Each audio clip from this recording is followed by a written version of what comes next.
Muy buenas tardes, estimados y estimadas alumnos y alumnas de Puntaje Nacional. Hoy en nuestra clase de biología número 4.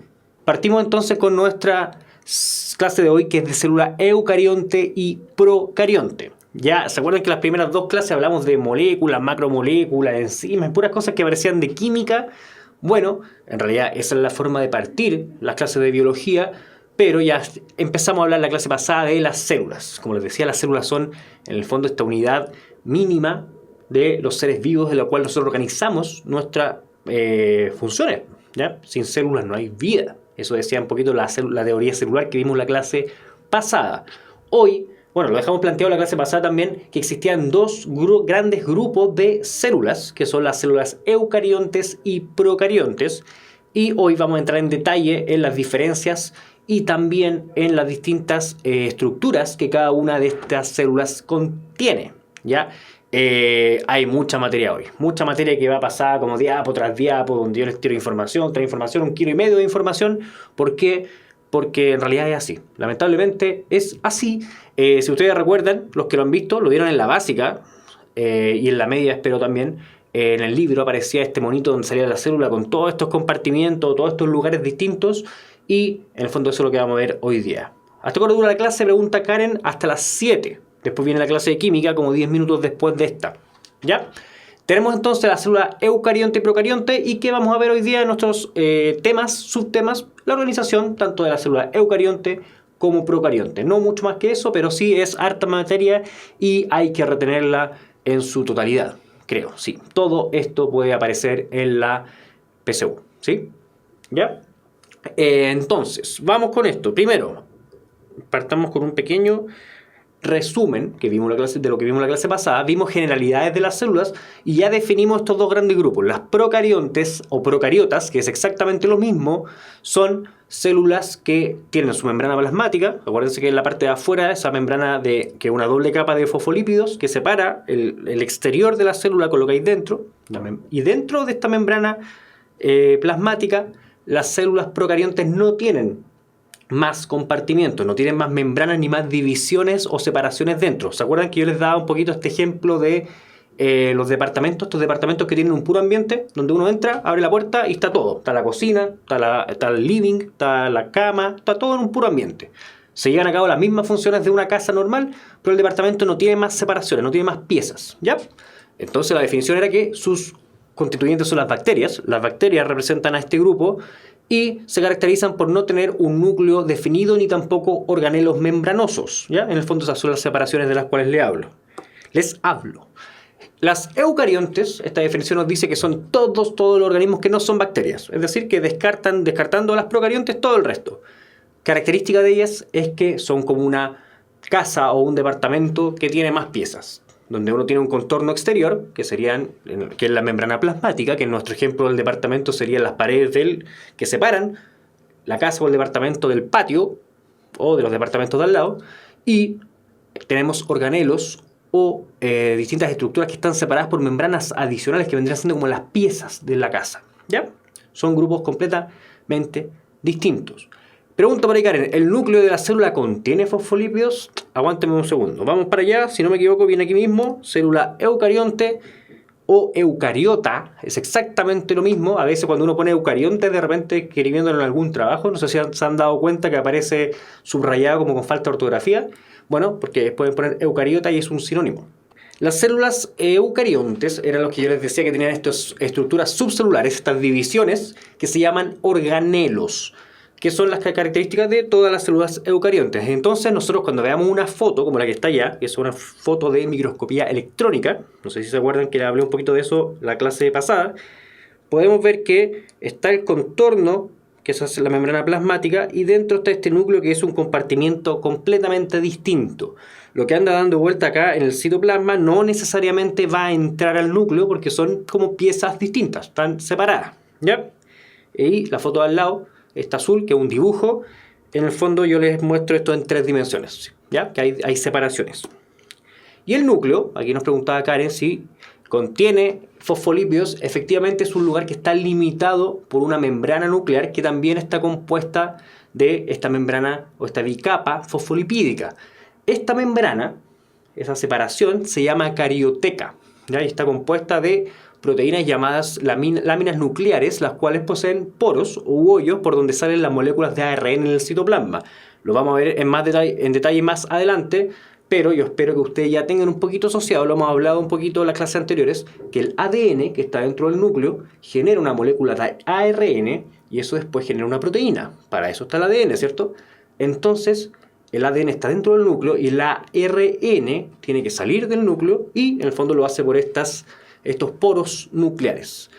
Por estos poros también entran las enzimas propias del núcleo. Siempre tiene que haber un tráfico coordinado de cosas que el núcleo también necesita. Y en su interior existe una zona más densa que se llama nucleolo, ¿ya? Es una zona que está dentro del núcleo, pero que se distingue normalmente en estas fotografías de microscopía electrónica. En el nucleolo se lleva a cabo la síntesis del ARN ribosomal de la célula, que lo vamos a ver un poquito más adelante. La carioteca es de bicapa. Efectivamente, la carioteca, además de tener estas proteínas de las cuales nos habla este texto, tiene esta bicapa. La bicapa lipídica es la forma en la cual se generan o se arman todas las membranas de la célula, ¿ya? Y de hecho todos los organelos membranosos van a tener una bicapa lipídica. Es como en el fondo construir paredes de ladrillos. En este caso, en las células hacen estas paredes o barreras con fosfolípidos, ¿ya? Otro organelo es el retículo endoplasmático. Existen dos retículos endoplasmáticos que son el retículo endoplasmático liso y el retículo endoplasmático rugoso, que cumplen funciones completamente distintas. Son como estos laberintos que aparecen, que a veces se ven en estas imágenes. De verdad es así. Todas estas como paredes del laberinto son efectivamente bicapas lipídicas, ¿ya? Cumplen funciones distintas, como les decía. El retículo endoplasmático liso se encarga de sintetizar los fosfolípidos. ¿Se acuerdan? Todos estos fosfolípidos que vamos a necesitar para armar las membranas y para todos los que se ocupan en toda la célula vienen del retículo endoplasmático liso, ¿ya? Y además el retículo endoplasmático liso también cumple una función de degradar sustancias tóxicas. Como un datito que siempre doy. Las personas que toman mucho alcohol, en el fondo lo que están haciendo es tomar una sustancia que es tóxica, ¿ya? Y el hígado es el órgano en el cual se degrada esta sustancia tóxica que es el alcohol. Nosotros deberíamos ver en una muestra histológica de hígado de una persona alcohólica mucho más desarrollado el retículo endoplasmático liso dentro de las células de este hígado, porque efectivamente le estamos dando mucho trabajo. Y efectivamente así es como termina a veces colapsando el hígado. Les recuerdo que el alcohol es una sustancia tóxica, ¿ya? Así que cuídense un poquito de eso. ¿Qué función cumple la bicapa lipídica? Es la función de separar un compartimiento de otro. El medio es completamente acuoso, las células están nadando o flotando en agua. Entonces la manera de separar un lugar de otro es mediante esta bicapa de fosfolípidos que tiene esta capacidad de rechazar el agua por dentro y por fuera asociarse al agua. Si les queda pendiente o no les queda muy claro eso, les recomiendo ver la primera clase, ¿ya? Que ahí explicamos un poquito cuál es la función que cumple esta bicapa lipídica, ¿ya? Entonces, retículo endoplasmático liso, detoxificación y síntesis de fosfolípidos, lípidos, LI. He escuchado de algunos alumnos que hacen esa mnemotecnia de fosfolípidos, esa LI, lo relacionan con la LI de liso. A mí no sé si me gusta mucho eso, pero puede servirle a alguien, ¿ya? Por otro lado, el retículo endoplasmático rugoso es el que participa en la modificación y en el plegamiento de las proteínas. Es una función completamente distinta. En términos del trabajo que hacen, el retículo endoplasmático liso y el rugoso no tienen nada que ver. Hacen cosas completamente distintas, ¿ya? El rugoso lo que va a hacer es recibir a las proteínas que se acaban de sintetizar y las va a modificar. ¿Se acuerdan que yo les decía que las proteínas tienen estructura primaria, que en el fondo es verlas como una línea de aminoácidos, estructura secundaria, que son ciertas formas que empiezan a agarrar cuando empiezan a asociarse esos aminoácidos, y la estructura terciaria, que ya es esta forma tridimensional que le permite funcionar, ¿ya? El retículo endoplasmático rugoso se encarga de agarrar estas proteínas que fueron recién como impresas por el ribosoma. Perdóname la palabra impresas, pero imagínenselo como que va saliendo de la impresora, que es el ribosoma, y el retículo endoplasmático rugoso es el que la enrolla y la deja funcionando lista para poder cumplir todo lo que tiene que hacer, ¿ya? Por ahí pregunta Guachiminga Contreras, ¿por qué le cuesta tanto biología? Una de las razones posibles es que aquí, lamentablemente, como yo les decía, que les voy a avisar, en este caso les estoy avisando, hay que usar memoria.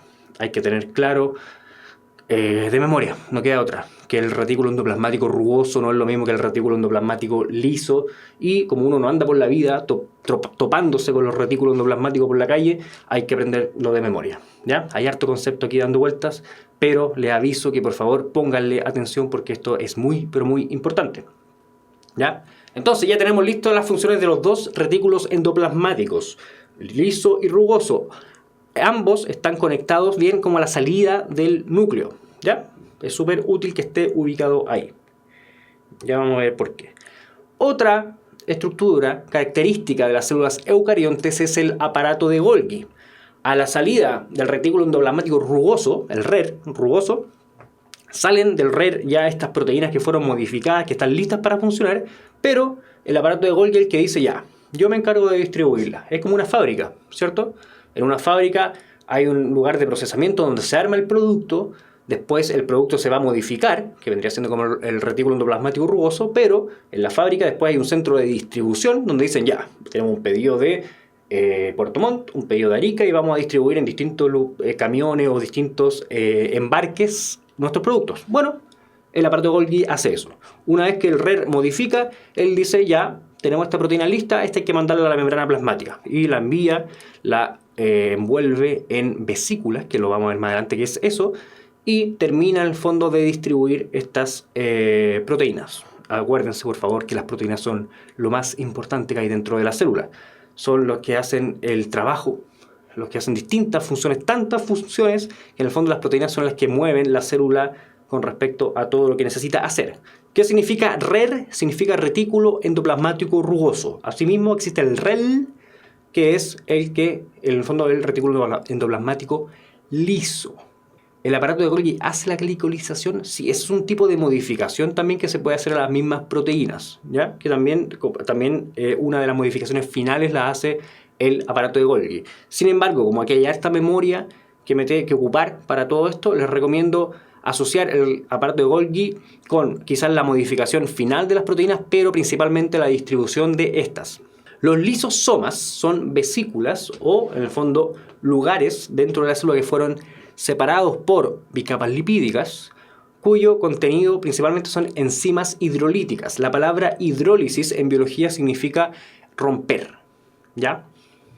Entonces, estas enzimas hidrolíticas que están encargadas de agarrar cosas que entran a la célula y que no nos sirven, estas enzimas lo que hacen es romperla, partirla y en el fondo degradarla para que nos sigan molestando. Tienen un pH distinto, un pH 5 distinto al pH 7 que hay dentro de la célula, y eso principalmente lo que hace es asegurar que sea más fácil esta capacidad de romper, ¿ya?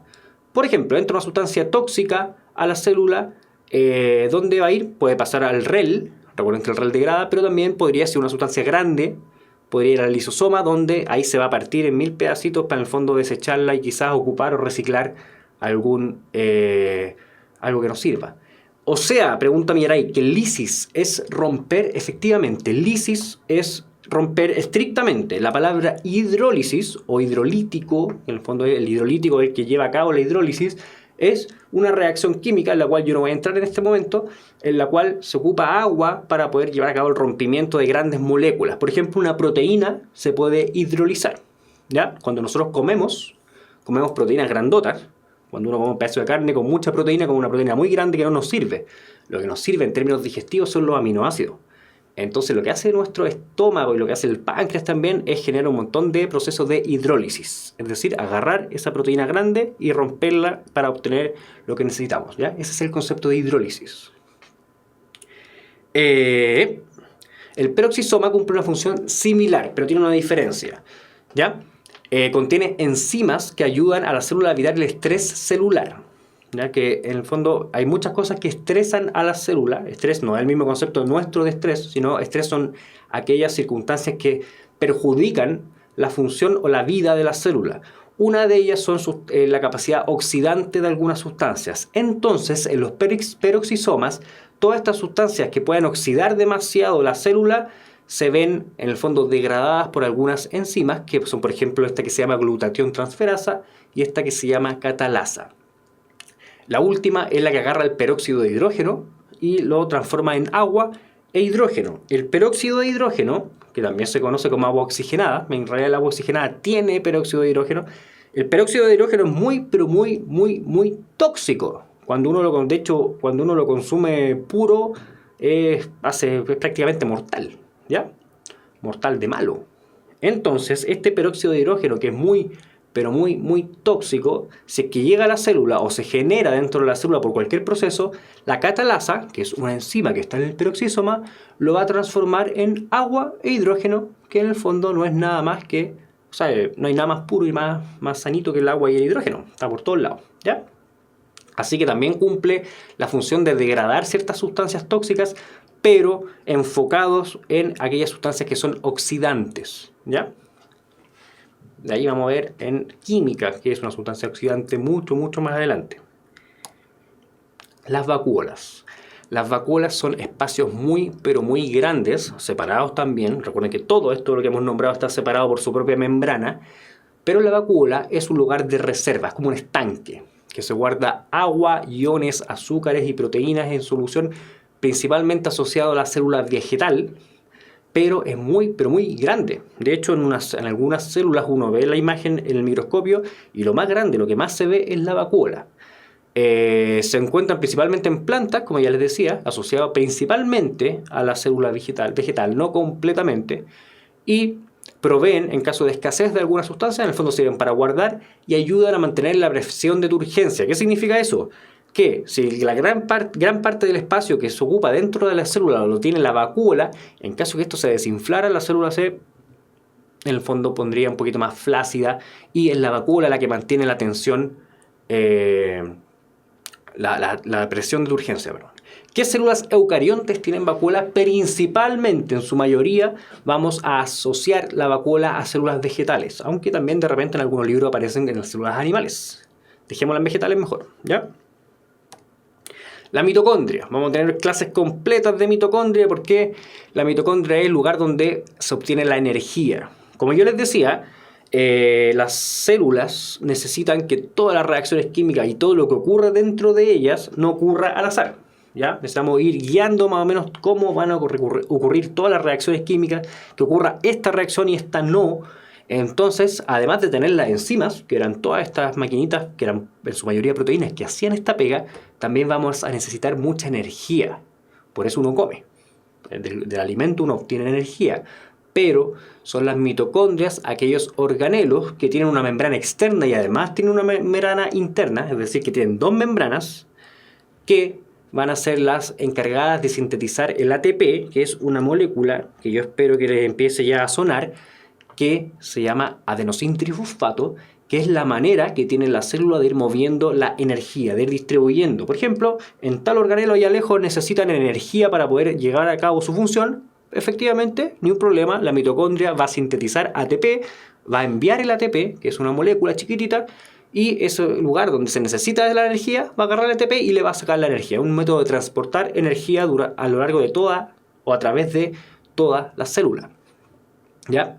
Es de principal importancia en los eucariontes y posee su propio ADN, cosa que es muy interesante porque si a alguno le interesan algunas enfermedades genéticas que son mitocondriales, yo les digo que el ADN mitocondrial se hereda solo de la madre, por lo cual hay algunas enfermedades que son relacionadas con este ADN, que es de la mitocondria nomás, que se van a heredar directamente solo de la madre. Así que bueno, pero eso es harina de otro costal, quizás lo veamos más adelante. Si a alguien le interesa, les recomiendo que revise, es súper interesante. ¿Ya?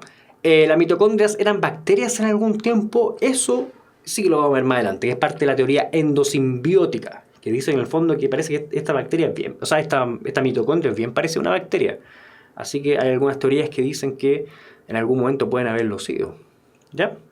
¿Explicará algo del ciclo de Krebs? Pregunta Valentina. Sí, pero mucho más adelante, ¿ya? De hecho, ahí les decía yo que íbamos a tener clases enteras de mitocondria. En realidad vamos a tener clases de lo que ocurre dentro de la mitocondria, que es entre ellos el ciclo de Krebs, ¿ya? Sigamos. Los cloroplastos, asociados a la membrana vegetal, son organelos que, al igual que la mitocondria, o sea, todos los organelos que hemos mencionado tienen una separación que es una membrana, pero el cloroplasto, además de esta membrana, tiene otra más. Es como una pieza que adentro tiene otra pieza, ¿ya? Una forma la membrana externa y la otra la membrana tilacoides, que está más adentro, donde se lleva a cabo la fotosíntesis fotodependiente, cosa que vamos a ver más adelante también, que en el fondo la fotosíntesis, yo espero que ustedes sepan, que es la manera que tienen las plantas de transformar la energía del sol, la energía lumínica del sol, en energía, por ejemplo, en forma de glucosa, transformar la energía química. Lo vamos a ver mucho más adelante, pero es el cloroplasto, el organelo, separado por sus propias membranas, que lleva a cabo esta función, ¿ya? Posee su propio ADN circular. La célula animal tiene vacuolas. Yo no puedo decirle estrictamente, no puedo ser tan dogmático de decir no existe ninguna célula animal con vacuolas. Yo he visto en algunos libros que sí, ¿ya? Pero depende de la fuente. Sí les recomiendo asociar la vacuola a la célula vegetal. La vamos a ver en la mayoría de los casos ahí, ¿ya? Hablamos ya de los organelos. Organelos eran todos estos espacios separados por sus propias membranas, ¿ya? Son compartimientos apartes dentro de la célula, pero también existen otros componentes dentro de la célula eucariontes que no están separados por membranas, pero que sí llevan a cabo un montón de funciones, correspondientes a grupos de macromoléculas con una función específica, ¿ya? Que en el fondo los vamos a tener que ver igual. Por ejemplo, el ribosoma.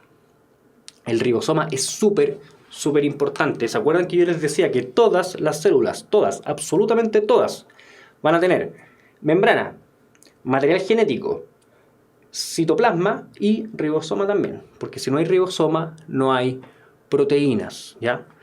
Como dice aquí, no cuadran en la definición de organelo porque no tienen membranas que los rodeen, pero en el fondo son estructuras que están compuestas de ARN ribosomal y proteínas que van a participar directamente en la síntesis de proteínas de estructura primaria.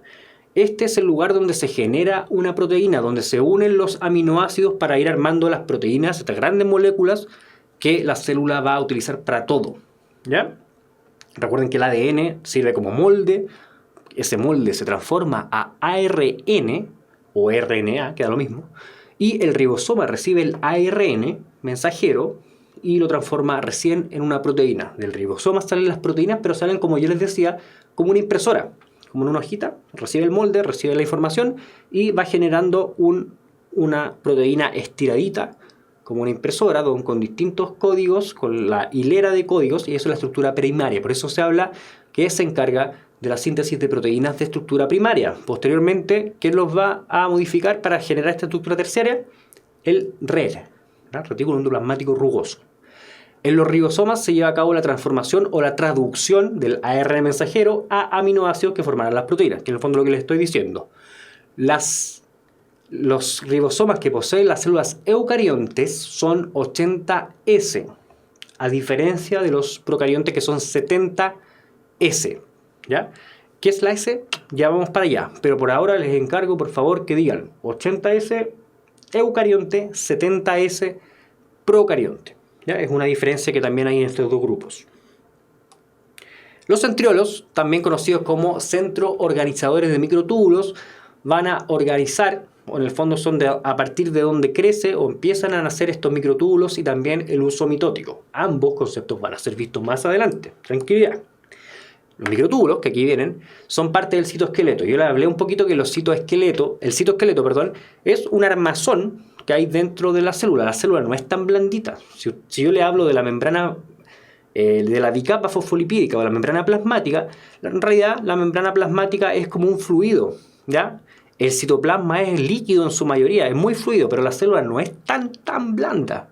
En realidad es el microtúbulo, en realidad el citoesqueleto, el que les da como un armazón. Es como la carrocería de un auto. ¿Qué es el MTOC? Es el centro organizador de microtúbulos. Las siglas están ahí porque está en inglés, ¿ya? Está al revés. Entonces, a partir de este centro que habíamos visto antes, que es el centriolo en la célula animal, me entró la duda, es el centriolo, pero todas las células tienen un centro organizador de microtúbulos. A partir de ese lugar empiezan a crecer estos microtúbulos que en el fondo van a formar después el citoesqueleto. Como les decía, es como el armazón. Si no existiera el citoesqueleto en la célula, sería lo mismo que si yo no tuviera esqueleto. Sería una masa más fluida y lánguida de la que ya soy. Así que el citoesqueleto en el fondo cumple esa función. Pero además de ser el armazón, en el caso de los microtúbulos, que son parte de este armazón, también cumplen funciones de transporte. A través de ellos se van a desplazar organelos y vesículas de secreción, es decir, todo lo que necesite mover la célula va a usar estos microtúbulos también como carreteras. Además de componer el esqueleto axial de flagelos y cilios, cosa que vamos a ver más adelante, ¿ya? Por ahí me preguntan qué es la tubulina. La tubulina es una proteína que es la que forma estos microtúbulos. Casi siempre nos va a aparecer alguna proteína dando vueltas porque, como les dije, son las que hacen todo el trabajo. Por ahí Valentina me dice, antes de Valentina ya me confirman que efectivamente el centriolo es exclusivo de la célula animal, ¿ya? La célula vegetal también tiene su propio centro organizador de microtúbulos, pero no se llama centriolo. Si la célula animal no tiene centriolos, ¿cómo duplica su ADN? Ahí estamos al revés, ¿ven?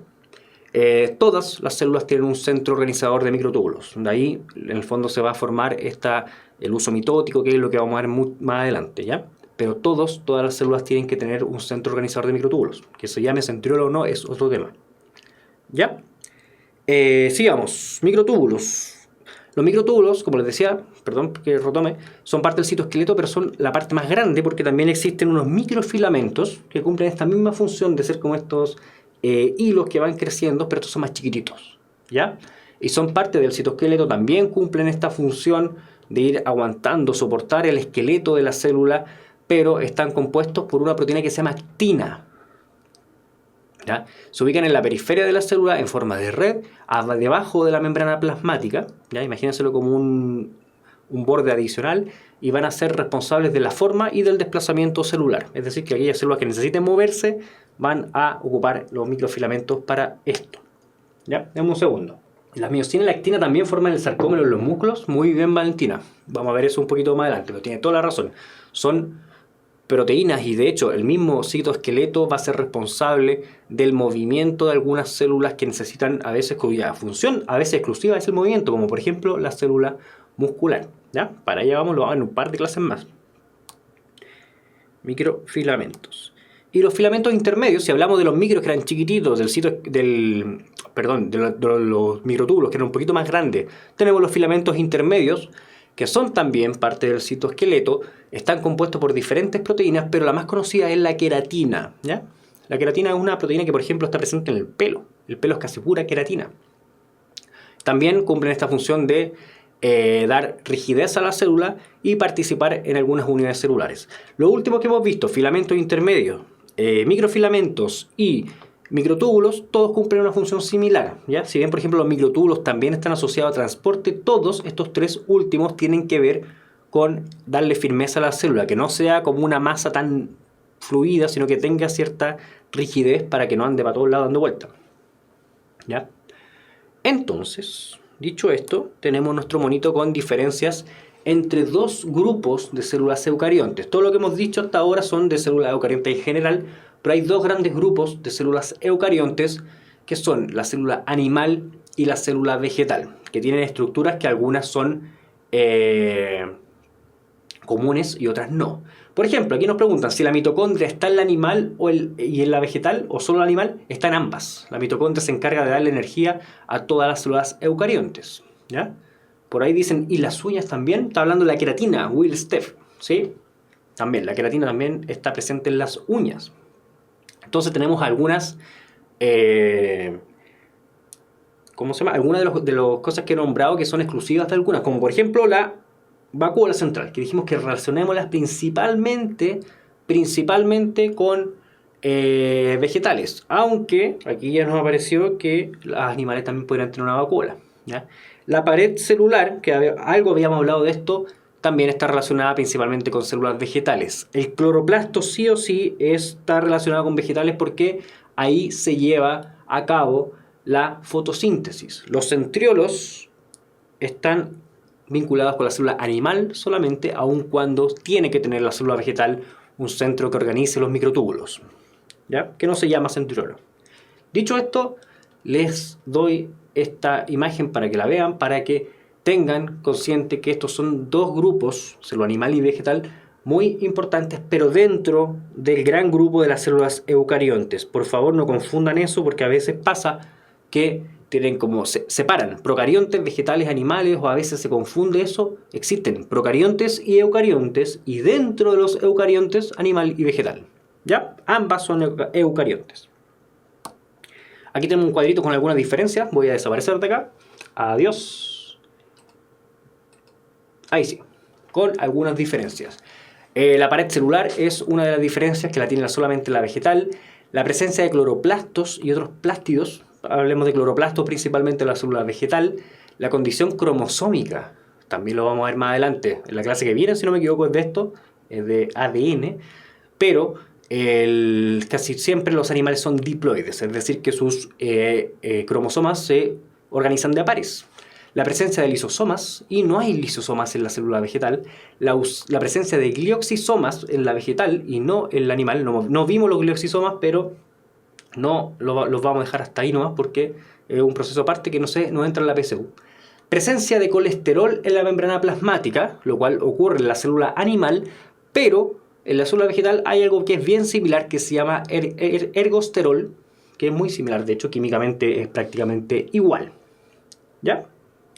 Le pegan una miradita por favor a estos cuadritos y entramos a ver esta estructura, que era una de las diferencias que habían entre las células vegetales y animales. La pared celular. Todas las células, como lo había nombrado, tienen una barrera exterior que es la membrana plasmática. Sin embargo, algunas células tienen una pared adicional, que es la pared celular. Las células animales no tienen, las células vegetales sí. Las bacterias, lo vamos a ver más adelante, también pueden tenerla. La pared celular de la célula vegetal se encuentra formada por celulosa, que es un polisacárido de beta celulosa. Los que no estén muy perdidos con esto, vayan a la primera clase donde hablamos de esto.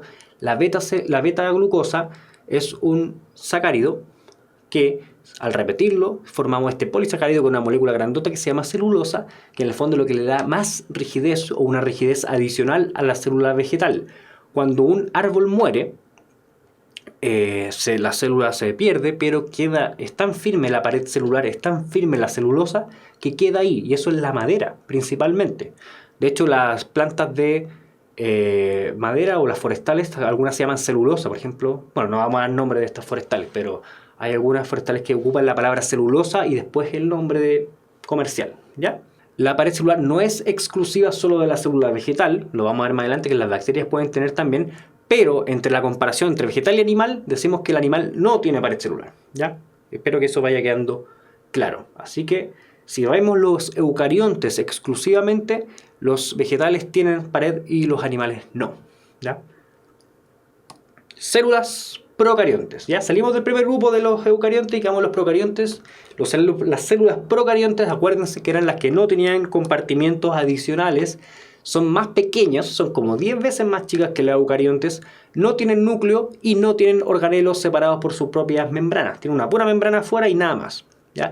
Y conforman el reino de las bacterias. Se cree que estas fueron las primeras, son una forma de vida más simple y tienen mucha, pero mucha diversidad de adaptación a un montón de condiciones ambientales que las transforman en buenos candidatos en el fondo para haber sido los primeros. Estas excelentes condiciones de adaptación generan uno de los principales problemas que va a tener nuestra sociedad en las próximas décadas, espero que sean décadas y no próximos años, que va a ser el problema de las bacterias resistentes a antibióticos. Las bacterias se adaptan demasiado rápido a las circunstancias. ¿Qué pasa con la quitina?, preguntan. La quitina es una forma de establecer un exoesqueleto de algunos animales, ¿ya? No pared celular. Voy a profundizar eso en la próxima clase porque es muy interesante lo que pregunta Amy Yaray con respecto a la quitina. La quitina también era un polisacárido que formaba una estructura muy, pero muy dura, que era, por ejemplo, el caparazón que tenía, caparazón, no sé si estoy bien con la palabra, que tenía las jaivas, que es rojo, eso que es bien duro, eso es quitina, pero forma un exoesqueleto, no es lo mismo que una pared celular, ¿ya? Entonces, pero vamos a profundizar en eso que dice Millares, porque es muy buena su pregunta. Yo me encargo de hacer esa diferencia. Entonces, tenemos las células procariontes, que son mucho, pero mucho, mucho más simples. ¿Son más grandes que los virus? Sí. Los virus, de hecho, son un pedacito de ADN o ARN, que en el fondo es prácticamente una molécula. Es mucho, mucho más chico que una célula. Si bien estas células son chicas, es bastante más grande que un virus. De hecho, los virus pueden infectar las bacterias. No sé si lo sabían. Entonces, estas bacterias son chiquititas, no tienen núcleo. El material genético que ellas tienen va a estar dando vueltas en el mismo citoplasma, ¿ya? Como yo les decía, todas las células tienen que tener material genético, si no, no hay cómo armar las proteínas. Entonces van a tener en el citoplasma un solo cromosoma circular en una región que se llama nucleoide, que no es lo mismo que el núcleo para nada, que no está separada del resto de las cosas, y es mucho más chiquitito. Esta secuencia de ADN va a ser mucho más corta que una secuencia eucarionte y va a tener una enorme capacidad de mutar. Esta capacidad de mutar es la que le da también, en el fondo, la capacidad de adaptación que van a tener estos tipos de seres vivos, ¿ya? Antes de continuar, Alex pregunta, ¿qué diferencia tiene el virus y las bacterias? Hay mucha diferencia. Una bacteria principalmente, primero que nada, una bacteria es una célula, ¿ya? Tiene membrana plasmática, tiene su propio ADN, tiene la capacidad de transformar ese ADN, que es propio, en proteínas y funcionar por sí sola, ¿ya? Porque tiene ribosoma. Recuerden que el ribosoma transforma el ARN que sale del ADN en proteínas, ¿ya? Espero no ir muy rápido, voy a repetir eso muchas veces porque es súper importante. Pero el virus no es una célula. Si esto, en el monito de aquí tenemos una célula, un virus sería de este porte, chiquitito. ¿Por qué? Porque es solo un pedacito de ADN que se va a enganchar o se va a meter dentro de otra célula para poder ir generando copias de sí mismo. En el fondo se aprovecha, infecta, pero no tiene autonomía para poder ir sintetizando sus propias proteínas, ¿ya? Lo vamos a ver mucho más adelante. Y Adrián pregunta, siempre viene esa pregunta, que la pregunta la responde ahí Minuyo, pero Adrián pregunta, ¿es el virus, está vivo, es un ser vivo? Esa pregunta no tiene una respuesta tan fácil. Todavía hay mucho, no hay concordancia en el mundo científico con respecto a eso. Por ahí dicen, algunos se la juegan con que no es un ser vivo. Ya, yo también estoy de acuerdo. También yo me inclinaría por decir que no es un ser vivo porque no puede vivir por sí solo, porque no tiene metabolismo, pero va a depender de qué sea la vida. Y ahí vamos a entrar en un cuento filosófico que no me concierne en la hora que tengo de clase, ¿ya? Pero este tema no es tan simple. Les pido a las personas que se la jugaron por decir que un virus no está vivo, que busquen un poquito de información porque se van a dar cuenta que hay argumentos bien importantes para poder decir que a lo mejor sí, ¿ya? No es tan blanco y negro la cosa. Sigamos. La célula procarionte tiene un montón de estructuras. Pese a no tener cosas separadas por sus propios organelos o compartimientos adicionales, sí va a tener ciertas estructuras que le tienen que permitir vivir y hacer sus funciones. Por ejemplo, los mesosomas, que son pliegues en la misma membrana plasmática que van hacia adentro, hasta el citoplasma, que van a participar en la replicación del material genético cuando tenga que dividirse esta bacteria, ¿ya? Vamos a hablar de ello en detalle más adelante, pero en el fondo con lo que tiene esta bacteria o esta célula, que es mucho más básica, más simple, con lo que tiene que encontrar la forma de llevar a cabo igual sus funciones. Una de ellas es el mesosoma. Vamos a ver mucho más adelante cuál es la función que cumple el mesosoma en específico. Ribosomas, como yo les decía, todas las células tienen que generar sus propias proteínas. Las proteínas se generan en el ribosoma, por lo cual toda célula tiene su ribosoma. Pero el de las bacterias es 70S. ¿Se acuerdan que el de las células eucariontes era 80S? Este es 70S. ¿Qué significa? Para allá vamos. Son complejos supramoleculares de ARN, lo mismo que decíamos un poquito con la otra, que participan en la síntesis de proteínas. Son mucho más chicos que los eucariontes. No mucho, son más chicos que los eucariontes. Y tienen una secuencia diferente. Aquí voy a hablar un poquito de, en el fondo, ¿qué es este S? Cuando se empezó a estudiar la biología, hablamos un poco que era el microscopio el que permitió ver algunas cosas, pero la biología molecular empezó a darse de una forma bastante arcaica. No es llegar y mirar una molécula, no es llegar y agarrar un ribosoma y ver, mira, este ribosoma es distinto, porque no se ve, ¿cierto? La secuenciación, poder tener su secuencia, es algo que se pudo hacer hace poco. Pero una forma muy inteligente que encontraron unos científicos hace muchos años fue agarrar los ribosomas o las células completas y meterlas en una centrífuga y ver en el fondo cómo se distribuyen después de ser centrifugadas estas cosas, que en el fondo es un proceso de sedimentación que se hace normalmente en el laboratorio. Y se dieron cuenta que el ribosoma de la bacteria no sedimenta en el mismo lugar que el de la célula eucarionte. Y en el fondo, ese es un número que habla de la sedimentación. Es decir, en el fondo, que el ribosoma procarionte es un poco más chico. Con eso, espero no dar más explicación que eso, porque no es más complicado que eso. Es súper simple. Pero a veces ese 70S nos genera la duda de qué es esa cuestión. Eso era, así de simple, ¿ya? Pero es, en el fondo, una medida de decir que el ribosoma procarionte es más chico que el eucarionte.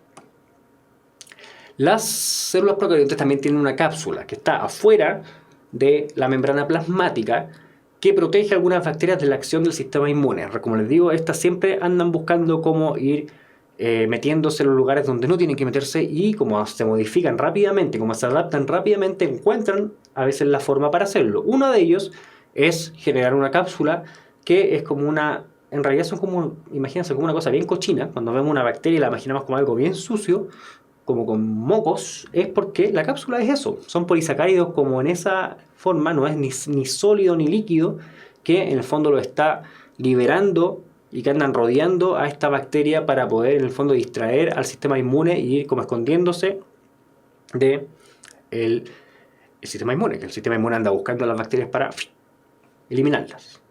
¿Ya? Plásmidos. Dijimos que había un gran cromosoma circular, pero además las células procariontes, las bacterias, tienen fragmentos de ADN codificante que pueden tener alguna ventaja en la mayoría de los casos, y ocurre esto, que se pueden transferir. Eso es pero muy extraño si lo lleváramos a los eucariontes. Los eucariontes no andamos por la vida pasándonos nuestro material genético. Cuando nosotros nos reproducimos, juntamos el material genético con nuestra pareja sexual y se genera una fusión, y con eso se arma un hijo. Pero no intercambiamos nuestro material genético con nuestra pareja, ¿cierto? De hecho, es mi material genético y el tuyo el que se unen para formar una tercera persona. Pero en el caso de las bacterias, sí pueden haber dos bacterias que intercambien entre ellos su material genético mediante la transferencia de estos plásmidos. ¿Ya? Eso es súper raro y es exclusivo de los procariontes. ¿Ya? Por ahí me pregunta Chucho, ¿por qué tiene pared celular si no es sólido? No sé, Chucho, ¿puede armar la pregunta de nuevo? La pared celular, que vamos a verlo también, de las procariontes sí da cierta rigidez. Pero afuera de eso existe esta cápsula, me imagino que para llevar tu pregunta, que no es sólida. ¿Ya? Sigamos. Entonces tenemos estos plásmidos que son pequeños segmentos de ADN que pueden, en el fondo, tener ciertas características que se van a ir pasando. Por ejemplo, una de estas características puede ser que una bacteria encontró la forma de tener ADN que le permite generar una proteína, siempre piensen en eso, que va a generar resistencia para un antibiótico. Por ejemplo, esta bacteria de aquí es resistente a un antibiótico. El antibiótico no la mata porque en el plásmido está la información mediante la cual la bacteria resiste. ¿Qué pasa? Esa bacteria puede perfectamente pasarle ese plásmido a la otra bacteria y la otra se hace resistente. Así de simple. Es mucho más simple, pero eso es muy raro si lo pensamos en nosotros. Nosotros no hacemos eso. ¿Ya? El pili es una fimbria tubular que puede participar en la adhesión a superficies o también transferir información entre procariontes. Eso es lo que yo estaba diciendo antes. Espero que me crean que estas imágenes, que se ven bastante impresionantes, por lo menos para mí, no son dibujos, son imágenes tomadas con un microscopio, y tenemos dos bacterias que generan un pili, que es como un puente en el cual mandan el plásmido. Entonces esta, que por ejemplo tenía un plásmido de resistencia y era resistente, va a enviarle por ahí por el pili el plásmido a la otra bacteria y la otra se va a hacer resistente. Ese es un problema bastante grave. ¿A qué se refiere con resistente? Pregunta Adrián. A que nosotros ocupamos, y lo vamos a ver más adelante, antibióticos para matar bacterias y así no tener algunas enfermedades. Las bacterias, como se adaptan muy rápido, algunas encontraron la forma de eliminar ese antibiótico. O sea, de defenderse del antibiótico. Entonces el antibiótico simplemente no las mata. Ese es un problema que vamos a tener como sociedad humana mucho más adelante. Espero que sea mucho más adelante. ¿Ya? En el fondo aprenden a defenderse de las cosas que el medio les pone para que las mata. ¿Ya? Pared celular. Algunos procariontes tienen alguna que va a ser más desarrollada que otras, ¿ya? Pero sí o sí van a tener una pared celular que va a ser de peptidoglicano. No es lo mismo que la pared celular de celulosa de los vegetales, ¿ya? Pero también es una macromolécula que se va a llamar peptidoglicano, que es exclusiva de los procariontes, ¿ya? Hay dos tipos, voy a desaparecer de acá, de pared celular. Una que se llama gram positiva y una que se llama gram negativa. Las gram positivas están a la izquierda, en el fondo está la membrana plasmática y arriba tenemos este peptidoglicano más o menos grande y eso es gram positivo. Al lado derecho tenemos como un sándwich de dos membranas plasmáticas y entre medio una pared más finita de peptidoglicano. El gram positivo o gram negativo en el fondo obedece a que esta diferencia estructural de las paredes celulares va a llevar a que en el fondo respondan de manera distinta a una tinción, que es como un colorante que se llama gram. Entonces unas se van a pintar y las otras no se van a pintar porque el colorante va a entrar o no dependiendo del tipo de pared celular que tengan. ¿Eso es lo de la tinción de gram? Preguntan por ahí. Efectivamente, esto es la tinción de gram, no tiene más ciencia que eso. Denota la diferencia estructural de la pared celular, ¿ya? Unas se van a pintar y las otras no. Entonces así vamos a tener dos tipos de células. En el fondo, el que sea gram positivo o gram negativo, o la reacción ante el tinte nos da la idea de cómo es su pared celular. No es tan fácil ir a mirar la pared celular, ¿cierto? Si uno la ve en el microscopio, lo más probable es que no se vea, porque es muy chica. Pero la tinción nos ayuda al tiro a saber si es que esa bacteria es gram positiva o gram negativa. ¿Ya? Carolina me pide, ya, dos personas me piden que explique esto de nuevo. Vamos de nuevo. Tenemos dos tipos de maneras de organizar en distintas bacterias la pared celular, ¿cierto? La primera, que es la de la izquierda, que es tener la membrana plasmática y arriba una pared celular más o menos grande, comparada con la otra, que es una pared celular chiquitita que está envuelta en dos membranas plasmáticas.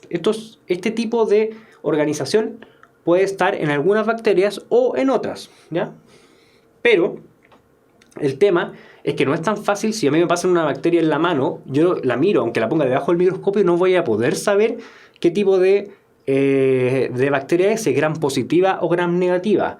Lo que tengo que hacer es ponerla en el microscopio y le voy a echar un tinte, un colorante que se llama tinción de gram. Y dependiendo del tipo de pared celular que tenga, es si se va a teñir o no se va a teñir. Porque yo le echo la tinción de gram, después lo lavo, y si es que se quedó la tinción dentro de la célula es porque logró atravesar, y eso es principalmente porque esta de la izquierda es la que permite que la tinción entre. En cambio, la de la derecha, cuando viene la tinción no entra y se queda ahí nomás. Entonces, mediante esta tinción yo puedo saber el tipo de pared celular que tiene la bacteria. Las bacterias no son tan fáciles de clasificar. Hay personas que dedican su vida, de hecho en los hospitales hay infectólogos. Cuando una persona llega con una infección severa, a veces los antibióticos de amplio espectro, esos que matan todo, no funcionan. Y hay que identificar la bacteria para ver qué antibióticos vamos a usar. ¿Y cómo lo hacemos? Si las bacterias no andan con un cartelito y no son tan grandes como para verlas así nomás. Entonces hay que empezar a hacer esta clase de análisis e ir descartando como un detective, viendo ya, gram positivo, gram negativo. Hacemos esto y sabemos, por ejemplo, que es gram positivo. Entonces se nos reduce la lista y empezamos a buscar otro tipo de análisis y ahí recién podemos empezar a ver qué tipo de bacteria es. ¿Qué es una tinción? Es como un colorante. Es como un colorante con el cual uno tiñe las células para poder verlas en el microscopio. ¿Ya? Aquí, en el fondo, hay otra imagen que se las dejo. Básicamente la misma imagen de otro libro, pero que muestra este como sándwich de las gram negativas y la otra que es una membrana plasmática que tiene una gran pared celular.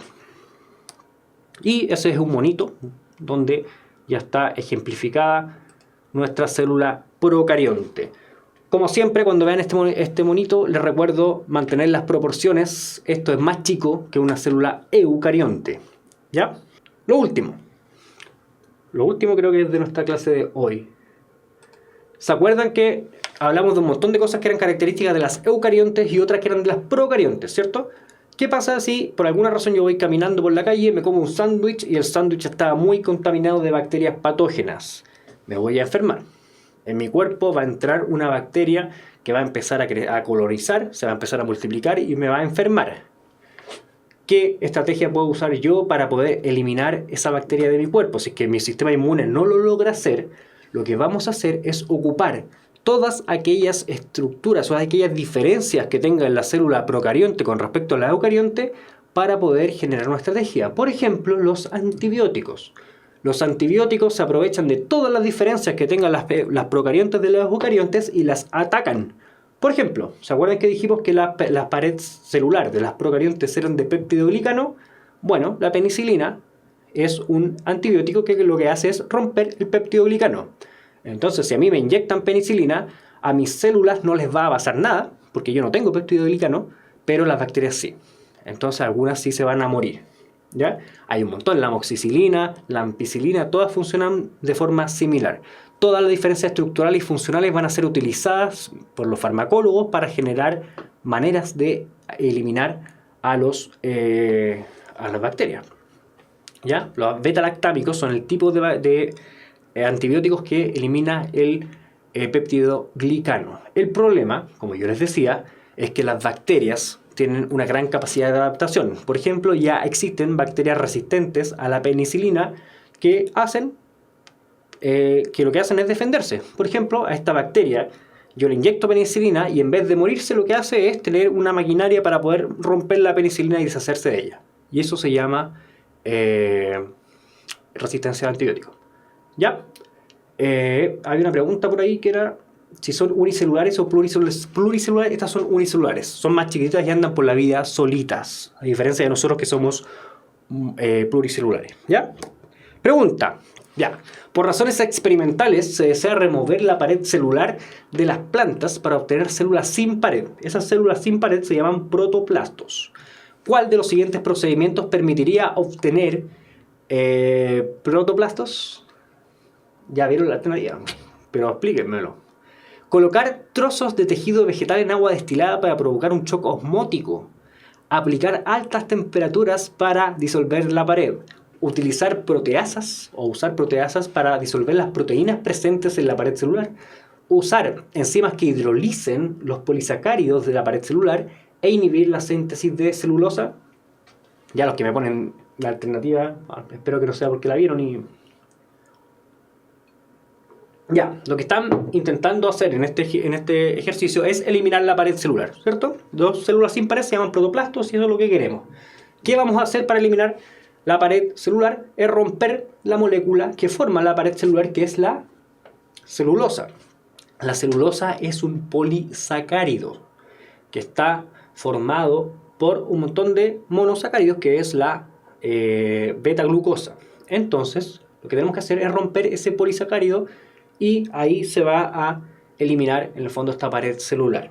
¿Por qué no la E, que es inhibir la síntesis de celulosa? Es porque ahí nosotros impediríamos que siga creciendo pared celular, pero la que ya está va a seguir ahí. Entonces, por eso es la D. ¿Qué es una proteasa? Una proteasa es una enzima que rompe proteínas. ¿Ya? Puede ser una estrategia para romper cosas, pero en este caso nosotros sabemos que la pared celular está formada por polisacáridos y no por proteínas. Por eso la C se descarta. Aplicar altas temperaturas para disolver la pared. Ahí a lo mejor vamos a disolver la pared, pero sí o sí vamos a eliminar todo el resto, así que no vamos a obtener los protoplastos. Y colocar trozos en tejido vegetal con agua destilada para provocar un shock osmótico. Ahí lo que vamos a hacer es romper todo lo de adentro y probablemente la pared siga ahí. Así que ninguna posibilidad con esa. ¿Ya? Vamos con la siguiente.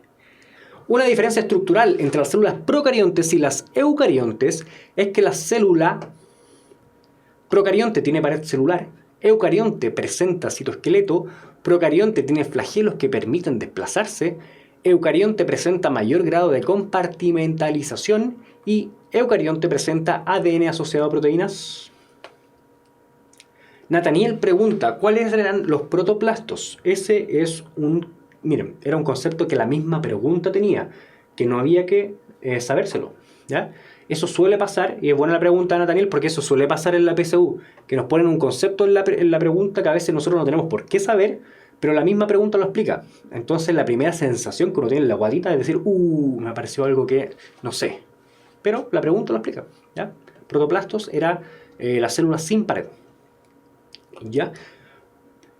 Una diferencia estructural, palabra clave de esta pregunta. ¿Procarionte tiene pared celular? ¿Sería esa una diferencia entre todos? Recordemos que la eucarionte vegetal también tiene. Aquí no nos habla del tipo, así que yo descartaría esa. La eucarionte presenta citoesqueleto, la procarionte también. Pero ahí dejemos esa pendiente. La procarionte tiene flagelos que le permiten desplazarse. No lo hemos visto, dejémosla pendiente. Pero el problema es que la D está. La D es la principal diferencia, que es la que la eucarionte tiene mayor grado de compartimentalización. Algunas de estas se podrían dar en algunos casos. Si yo agarro tal bacteria con tal célula eucarionte, a lo mejor podría tener ese tipo de diferencia. Pero la que representa todas es sí o sí la D, que la eucarionte tiene mayor grado de compartimentalización porque tiene sus propios organelos. Tiene organelos que están separados, que son compartimentos distintos a la célula en general. ¿Ya? Sigamos. Respecto a los ribosomas, es correcto afirmar que son los organelos que contienen todo el material genético de la célula, complejos macromoleculares donde se realiza la síntesis de proteínas, vesículas que contienen una alta concentración de enzimas proteolíticas, organelos rodeados por una doble membrana cuya función es la modificación de proteínas, complejos macromoleculares donde ocurre la síntesis aeróbica del ATP. Recordemos, como siempre les digo, que una de las estrategias de la PSU de biología y de ciencias en general es atacarlos en el lenguaje. Es que uno empiece a leer palabras raras y diga, pero eso no es así, la respuesta está acá. ¿Ya? ¿Y qué hacían los ribosomas? El ribosoma era esa impresora, ¿se acuerdan? Que agarraba el ARN, que venía como copiado del ADN, y lo transformaba en una proteína. No era un organelo, eran un par de moléculas que no alcanzaban a ser organelo, entonces un complejo macromolecular donde se realiza la síntesis de proteínas. Sí o sí, ninguna opción de alguna otra cosa más. Por ahí se describen las funciones de otros organelos, nada que ver, en realidad de organelos. No, los ribosomas no lo son. Al analizar células encontradas en un laboratorio, se encontró que su estructura respondía solo a membrana y citosol. ¿Cuál de las siguientes alternativas propone una posible célula encontrada? ¿Una ameba, una levadura, un adipocito, un hepatocito, una Escherichia coli? Ameba es una célula eucarionte, levadura también. El adipocito es una célula de tejido adiposo, nuestra grasita, eucarionte. El hepatocito es una célula del hígado, eucarionte. Y la Escherichia coli, se las presento, es una de las bacterias más comunes y más estudiadas de la biología. Así que en este caso estamos hablando de una célula procarionte y es una bacteria, en este caso Escherichia coli, dentro de las posibilidades que había. ¿Cuál de las siguientes alternativas muestra las reales diferencias entre una célula animal y vegetal? La célula vegetal posee cloroplastos que la célula animal no. La célula animal posee ribosoma 80S, mientras que la célula vegetal posee 70S. La célula animal posee pared celular, mientras que la vegetal no. ¿Qué me dicen acá? La primera, ¿la vegetal posee cloroplastos? Sí. ¿Y la animal no? También. Efectivamente, así es. La fotosíntesis la llevan a cabo los vegetales mediante el cloroplasto. La 1 la anotamos sí. ¿La célula animal posee ribosomas 80S, mientras que la vegetal 70S? No. Esa diferencia, 80S y 70S, se da entre eucarionte y procarionte. En este caso, vegetal y animal son ambos eucariontes. Descartada. ¿La célula animal posee pared celular que la vegetal no? Descartada. Es al revés. ¿Ya? Así que ninguna posibilidad, era solamente la 1. Me quedan esta pregunta y otra más. Estoy pasando el tiempo. La bacteria posee las siguientes estructuras celulares: pared celular, ribosoma, mitocondria. ¿Cuál de las siguientes es correcta? ¿Tienen pared celular las bacterias? Pueden tener. La ponemos que sí, porque puede haber una pared celular de peptidoglicano. Y está ahí. De hecho, la gram negativa y gram positiva, ¿se acuerdan que era la diferencia entre cómo se organizaba eso? Ya, hay pared celular. Ribosoma tiene que haber, si no, no es célula, no hay cómo armar proteínas. Y mitocondria, no. La mitocondria es un organelo separado por dos membranas, dos compartimientos distintos. Y la bacteria no tiene compartimento aparte, así que 1 y 2. Última pregunta. ¿Cuál de las siguientes estructuras no se puede encontrar en una célula procarionte? Membrana plasmática, ribosoma, material genético, cápsula y aparato de Golgi. ¿Qué me dicen? ¿Membrana plasmática hay? Tiene que haber. Si no, no hay contorno, no hay célula. Ribosomas, tiene que haber. Material genético, tiene que haber. Y la cápsula, sí, pues lo que andaba afuera. Entonces nos queda el aparato de Golgi, que era un compartimento separado por sus propias membranas, así que descartado de la bacteria. ¿Ya? Por ahí me dicen que eran fáciles las preguntas. Sí, las primeras 3 o 4 eran de modelos de EMRE, las últimas no. ¿Ya? Sí, el lenguaje es muy importante. Muchachos, muchas gracias, que estén muy, pero muy bien. Nos vemos la próxima semana. Perdón por hablar tan rápido, pero estamos cortos de tiempo. Chao, chao. Que les vaya muy, muy bien.